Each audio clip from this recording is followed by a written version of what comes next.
You'll never win at the game with a narcissist.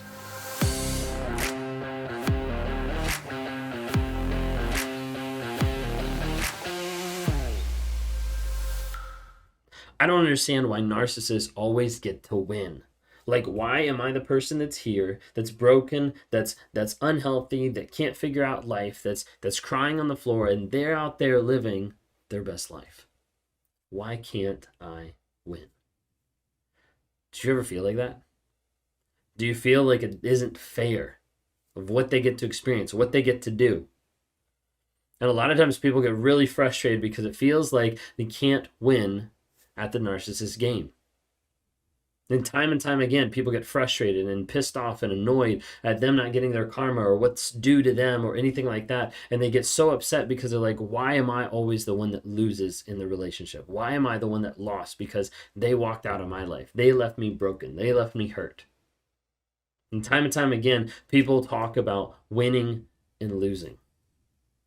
Winning and losing with a narcissist is quite interesting because you can't really win at the narcissist game. If you guys are new here, my name is Ben Taylor. I'm a narcissist. And I'm on this channel to provide awareness, growth, healing, and change. People often ask, like, why are you even on here? Like, what's the point? Well, the point for me, one, started off as accountability. Accountability because I don't want to go back to the person that I was. If I go back or if I start to slip, then the person that I was is awful. But I'm working every single day to change, grow, heal, and develop myself into being a new person, into learning how to change my behaviors and learning how to change my actions. And I do this on a day-to-day basis. And what I do, like in my own like privacy of like what I journal, what I do for devotions, what I do for meditation, I do it every week and going to therapy and like working to better myself and to be able to rewire the brain that I have to be able to help other people, tell people not to get with someone like me, to help people not get in a toxic relationship that destroys them, that destroys families, that destroys work environments and relationships and everything. But to be able to have people who can identify, who can understand, and can heal, grow, and change on a day-to-day basis.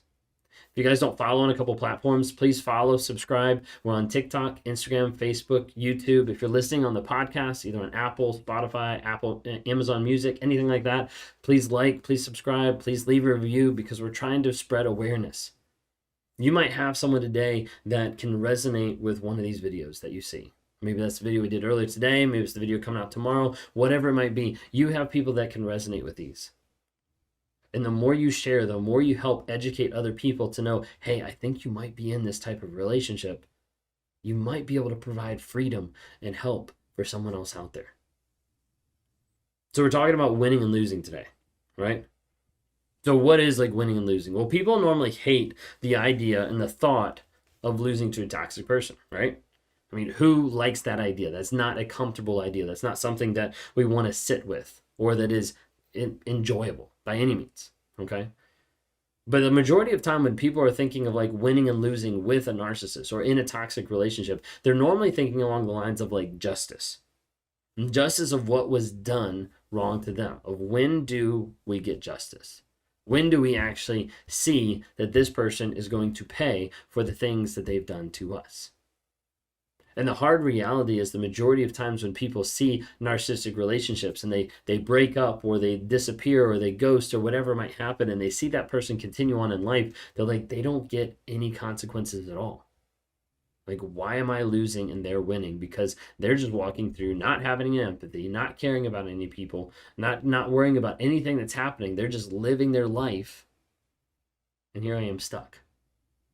And here I am not sure how to be able to heal, grow, or change. Number one, if that's you and you feel stuck, then I want to encourage you to get help. Whether that's therapy, getting a therapist, getting a counselor, getting a coach, whether you work with me personally or whether you work with any of the other Narc Avengers or other people out there that are interested in helping you heal, grow, and change, that is the goal.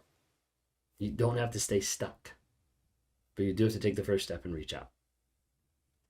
A lot of times people want to talk about making the narcissist pay, or when are they going to get their karma, or when is this going to happen? Sometimes people go to the same level as the narcissist and they'll stoop down to their level of trying to attack them, trying to smear them in one sense, of blasting them on social media, of saying all this kind of stuff. And the majority of time when that happens, it only makes the survivor look like the crazy person, because the narcissist has already constructed it for everyone else to say, hey, this is what happened. This is the person that was crazy and this is what they did. And so you have to be really, really careful of that, because sometimes people will get in their mind so much to get back at them, or to say, like, I want them to feel my pain. I want them to experience the pain and the frustration that I felt. And sometimes it can end up clouding your vision and you end up doing things that end up putting you in harm's way. I speak of this because I've talked to many survivors that have gotten thrown in jail or have gotten arrested because of things that they try to do back to the narcissist, that maybe the narcissist did to them, but the narcissist was already prepared and planned to be able to get control over the situation and to be able to ultimately hurt them. Did you guys ever see or watch like the Hunger Games? Did you see how it played out?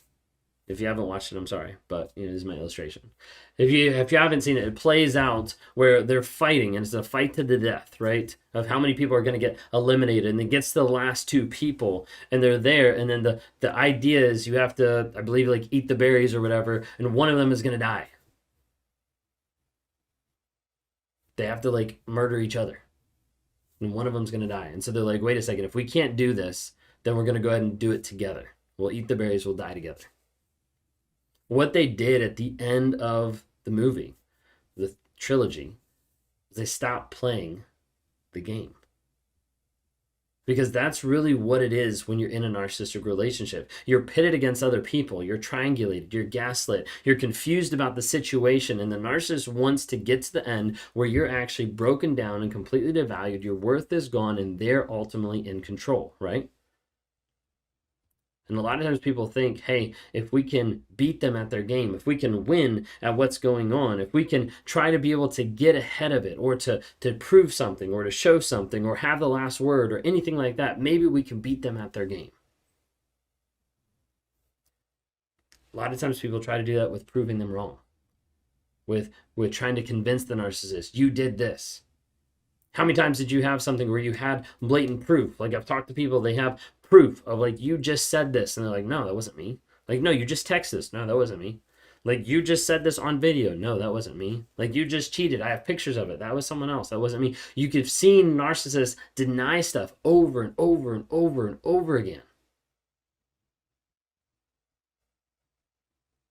How many times did you try to prove something and show something and they actually admitted it? I mentioned earlier, but a lot of times you have people who try to have them hurt the narcissist so that they feel the pain. Narcissists don't feel the pain the same as you. You will never win the game with a narcissist because there's no rules, and you will sacrifice your own morals for your own satisfaction. I'm going to say that again. You'll never win at the game with a narcissist because there's no rules, and you will sacrifice your own morals for your own satisfaction. You see, the idea of playing the game with the narcissist where there's winners and losers applies that you sign up to play the game. It applies that you sign up saying, hey, I'm going to participate in this. Winning is not hurting the other person or stooping to the level. It's not getting mad or besting that other person. It's not proving a point or getting it across, because when you try to fight that game with the narcissist, you're going to fight a losing battle because the rules are always going to change. And there's not going to be any rules. There'll be rules for you, but there's not going to be any rules for them. So they'll do anything and everything to be able to get the upper hand. Lie, manipulate, cheat, steal, doesn't matter. They'll change up the rules. They'll do anything they can to be the winner. And the thing you have to acknowledge is in order to win the game that you're playing with the narcissist, you have to stop playing the game.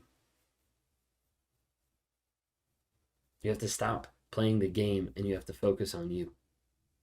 Your change, your growth, your healing, your development. Winning with a narcissist is ultimately how you show up for you, for your kids, for your family, and not letting another person control you anymore. because that's what they've done. They've done that for such a long period of time. They put you in their own game of manipulation, of gaslighting, of fog that's around you, and you don't know what's going on. You don't understand. And as a result, you keep going down that path. With triangulation, one of the most popular things is people are like, how do I get out of triangulation? Triangulation is where the narcissist has two people, oftentimes pitted against each other, with the narcissist kind of in the middle. It's the idea of a triangle. The way to get rid of a triangle is you take out one of those points and it's just a line. But most people are like, no, like I want to make sure I tell them this, or I communicate this, or I make sure that they understand. You're not going to make them understand. You're not going to control another person. You're not wired that way. You're not meant to be that way. That's not your calling. You're not called to be a narcissist. You're not meant to be a narcissist, okay? Because that's what they're doing. They're doing the same thing. They're trying to control another person. So at the end of the day, I want you to think through that winning with a narcissist is not playing their game. It's stepping away from it and saying, hey, how am I going to show up today for myself, for my kids, for my family, for my new relationships, for my coworkers? How am I going to show up for other people? Because guaranteed, you've been in a relationship for so long, you no longer know how to show up for yourself. In order to win at the game of narcissism, you have to take yourself out of the game that they're playing, and you have to focus on growing you and no longer letting that person in your life control you ever again.